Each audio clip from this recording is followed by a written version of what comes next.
Did you know that as many as 80% to 95% of adults in industrialized countries are not eating the daily recommended amount of dietary fiber? In Singapore, the situation is not as bad, but it is estimated that only half of adults in Singapore are reaching the recommended daily intake. Besides the obvious reason of having regular bowel movements, from a health span perspective, why do we really want to increase our fiber intake? How much fiber do we really need in a day, and what types of foods actually contain the most fiber?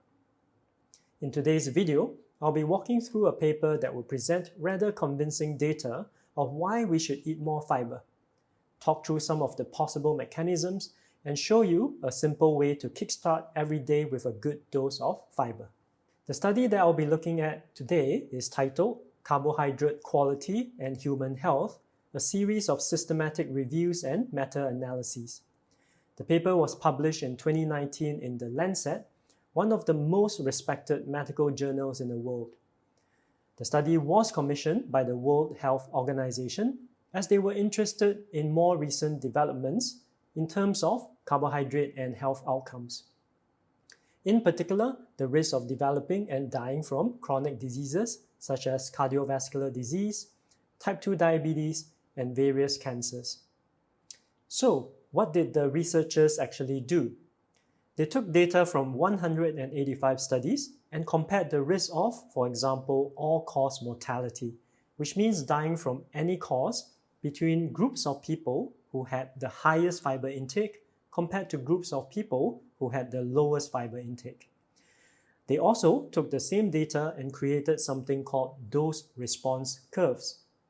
What that means is that they were able to deduce, for example, how much reduction in risk of dying from any cause was associated with, say, an increase of 8 grams of fiber per day. So hang on with me, because when all the data were put together, what they found was quite striking.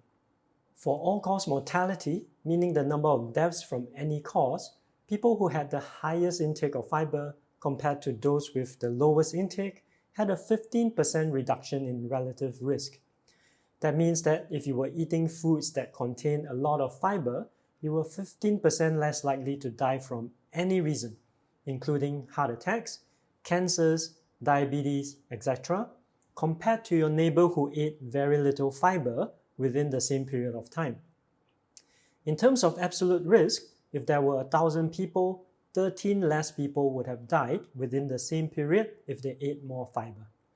That might not seem like a lot, but it becomes quite significant when you scale it up to a population level. For example, for a city with a population of 1 million people, it would mean that 13,000 less people would have died. For cardiovascular disease or CVD, which includes coronary heart disease, high blood pressure, and stroke, the reduction in the relative risk of dying from CVD was 23%, and the reduction in absolute risk was 4 per 1,000 people. Again, if we scale it up to 1 million people, 4,000 less people would have died of CVD if they ate more fiber during the same period. If we drill down more specifically to coronary heart disease or CHD, for which the most common manifestation is a heart attack, the reduction in the relative risk of dying from CHD is 31%, and the reduction in absolute risk was again 4 per 1,000 people. Just 2 more stats before I move on to the mechanisms. What about the risk of developing type 2 diabetes? The highest fiber eaters had a 16% reduction in relative risk and a whopping reduction in absolute risk of 12 per 1,000 people. For cancers, the relative risk of dying from any cancer was reduced by 13% for the people who ate their fibers, with a reduction in absolute risk of 5 per 1,000 people. In terms of specific cancers, high intake of fiber had the biggest effect on the risk of developing colorectal cancer, with a 16% reduction in relative risk. High intake of fiber also reduced the relative risk of developing breast cancer by 7%. And high fiber intake reduced the absolute risk of both colorectal cancer and breast cancer by 2 per 1,000 people. So, how does fiber help to keep us healthier and reduce our risk of developing and dying from various chronic diseases? We won't go into the details of each of the mechanisms in this video, but there are 3 main mechanisms that are suggested by this paper. Firstly, high fiber foods include things like fruits and vegetables, whole grains, legumes, and even nuts and seeds. One common characteristic between these foods is that they are all whole foods that come wrapped up in a food matrix, which just means the physical structure of the food holding all the nutrients inside. These foods therefore require proper chewing, and the act of chewing, and consequently the slower speed of eating, as well as the food matrix itself, can all lead to increased satiety, better weight control or weight loss, and ultimately better metabolic health. At the same time, all of these foods are plant-based foods that come loaded with lots of other vitamins, minerals, and other plant nutrients such as antioxidants. All of these would also help to confer health benefits and reduce the risk of disease. Secondly, specific types of fiber have been shown to have specific actions on the metabolism of carbohydrates and fats. For example, beta-glucan, a specific fiber that is found in high amounts in oats, have been shown to bind to dietary cholesterol and bile acids, expelling them from the body, and thereby act as a great tool to help reduce LDL cholesterol and associated cardiovascular disease risk. Thirdly, but probably most fascinatingly, is the fact that even though we are unable to digest the fiber that we eat, the fiber then becomes food for the good bacteria that are living in our gut. By eating a wide range of plant foods and thereby a wide variety of fiber, we can increase the number and diversity of our good gut bacteria, such that they can produce chemicals that are beneficial to our health. These include strengthening our gut lining so that bad stuff can't get into our blood system, improving our immune system and reducing chronic inflammation, and even helping to improve our brain health. All of these areas warrant their own multiple videos, and I promise that I will get to them in the future. But for now, what I would like you to take away is that fiber and the foods that are rich in fiber can help to improve our health and reduce our risk of developing and dying of various chronic diseases.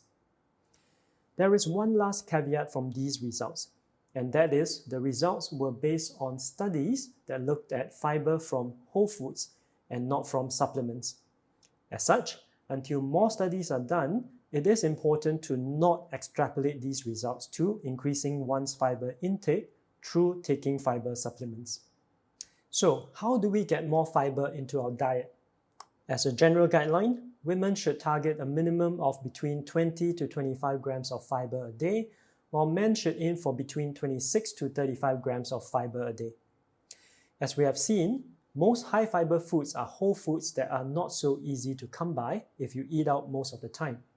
As such, as a start, one way to ensure that you get a good dose of fiber every day is to make sure that you get it at breakfast. Most people might be able to make some adjustments to their lives so that they eat breakfast at home, and once it is a homemade meal, then there is a lot of control over that meal. I'm now going to show you a super easy way to prep your breakfast the night before so that there is no rush in the morning, and also share with you the benefits of each of the ingredients.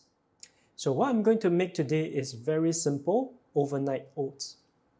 What you will need is 1/4 cup of rolled oats. Oats contain a particular type of fiber called beta-glucan, which has been shown to lower LDL cholesterol. You can then add 1 tablespoon of chia seeds, which will give you more fiber and also a good dose of healthy omega-3s. Add 1 cup of unsweetened soy milk, or if you prefer, dairy milk. If you use soy milk, you will get an extra boost of fiber. Soy milk also comes with molecules called isoflavones that have various health benefits. Give it a good stir, cover, and leave it in the fridge. You can then wash and cut up a small apple, making sure to leave the skin on. To prevent browning, you can wash the cut apple in some salt water and then rinse off the salt. The apple will add on to the fiber, and apple skin contains various wonderful compounds that help with the functioning of blood vessels. You can then choose whatever berries you like.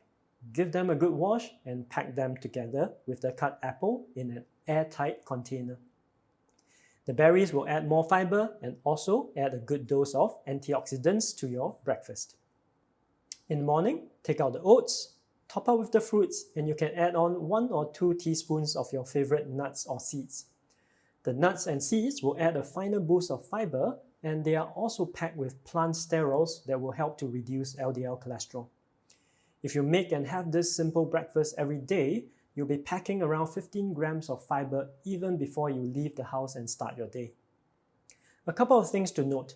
If you are not eating much fiber at the moment, you might want to slowly increase the amount of fiber in your diet.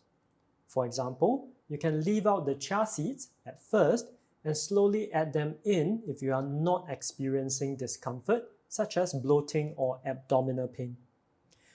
Remember to also drink lots of water if you are slowly increasing your fiber intake, since the water will help to soften your stool as the fiber moves through your system. And thirdly, have fun with your fiber. Feel free to change around the fruits to whatever you might enjoy and add or take out whatever nuts and seeds that you might like. The most important thing is to find food that you enjoy, which is also healthy, so that you can take baby steps towards making them a consistent part of your life. If you like this video, remember to give me a thumbs up and click on subscribe here. Feel free to ask questions in the comments section and put in the comments your ideas for kicking off the day with a fiber-filled breakfast. See you next time.